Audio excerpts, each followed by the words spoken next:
उग्र आंखें, काली त्वचा और विशाल मूंछों वाला एक देवता। इनका वर्णन अधिकांश लोगों के मन में मृत्यु के देवता की छवि बनाता है। यम, जिसे काल भी कहा जाता है, दक्षिण का संरक्षक है जो मृत्यु का क्षेत्र है। हालांकि अब उनका रूप डरावना है, वे हमेशा से ऐसे नहीं थे। वेद उन्हें एक हंसमुख और सुंदर देवता के रूप में वर्णित करते हैं, लेकिन पुराण उन्हें एक भयानक देवता के रूप में दिखाते हैं जो एक भैंस की सवारी करते हैं और एक गदा और एक फंदा लिए हुए हैं। यम के बदलाव के पीछे एक दिलचस्प पौराणिक कथा है।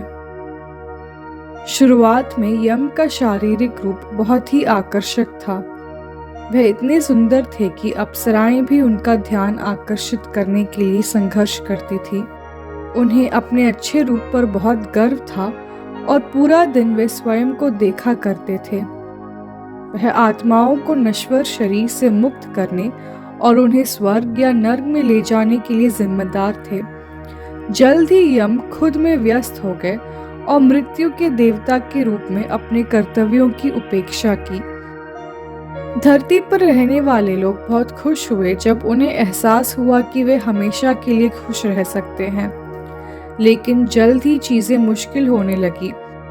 लोगों की संख्या में वृद्धि हो गई और बुनियादी संसाधन कम होने लगे। सभी के लिए पर्याप्त भोजन और पानी नहीं था। धरती माता पर बोझ बढ़ गया, जिससे तबाही और अराजकता फैल गई। स्थिति ने शिव को परेशान कर दिया क्योंकि वे जीवन चक्र के लिए जिम्मेदार थे। यम के अहंकार और अपने काम के प्रति उपेक्षा से क्रोधित होकर शिव ने उन्हें सबक सिखाने का फैसला किया। शिव ने यम को अपने निवास कैलाश में बुलाया।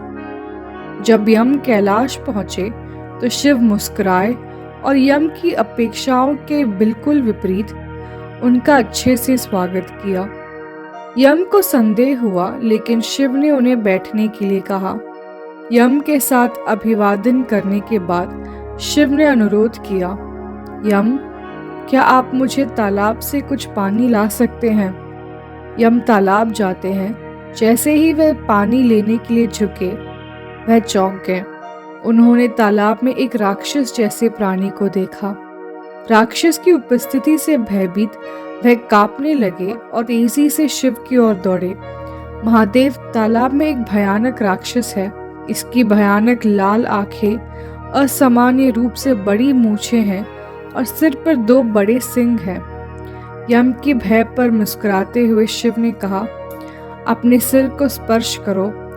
तुमने तालाब में जो देखा वह तुम्हारा अपना प्रतिबिंब था। यम ने तुरंत अपने सिर को छुआ और घबरा गए। नहीं, ऐसा नहीं हो सकता, उन्होंने मन में सोचा। उन्होंने शिव से अपना रूप ठीक करने की विनती की।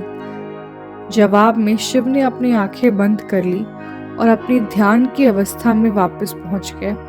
यम ने महसूस किया कि शिव दया के मनोदशा में नहीं थे। वह मदद के लिए ब्रह्मा के पास गए, लेकिन जब वे वहां ब्रह्मा के निवास ब्रह्मलोक पहुंचे तो उन्होंने देखा कि भगवान ब्रह्मा एक पुराण लिखने में व्यस्त थे। निराश यम अब विष्णु और लक्ष्मी से सहायता मांगने गए, लेकिन विष्णु और लक्ष्मी आकाशीय युगल जैसे लौकिक मुद्दे पर गहन चर्चा में थे और यम उनसे बात नहीं कर सके। अंततः यम जाने से पहले विष्णु से तिरुचिरापल्ली के अड़गर कोविल में उनके साथ रहने के लिए अनुरोध किया ताकि लोग उन्हें खुश कर सके। विष्णु मान गए और वहां निवास करने लगे। बाद में लक्ष्मी विष्णु की तलाश में आई और यम ने उन्हें विष्णु के साथ रहने की विनती की। देवी लक्ष्मी मान गई और भगवान विष्णु के साथ रहने लगी। वह स्थान जहाँ दिव्य देवता निवास करते हैं अब कल्लाड़कर मंदिर के रूप में जाना जाता है। विष्णु को बहुत सुंदर माना जाता है और इसी वजह से उन्हें सुंदरराज पेरुमाल भी कहा जाता है। ऐसा माना जाता है कि हर साल यम अपने प्रिय देवता की पूजा करने के लिए इस मंदिर में जाते हैं।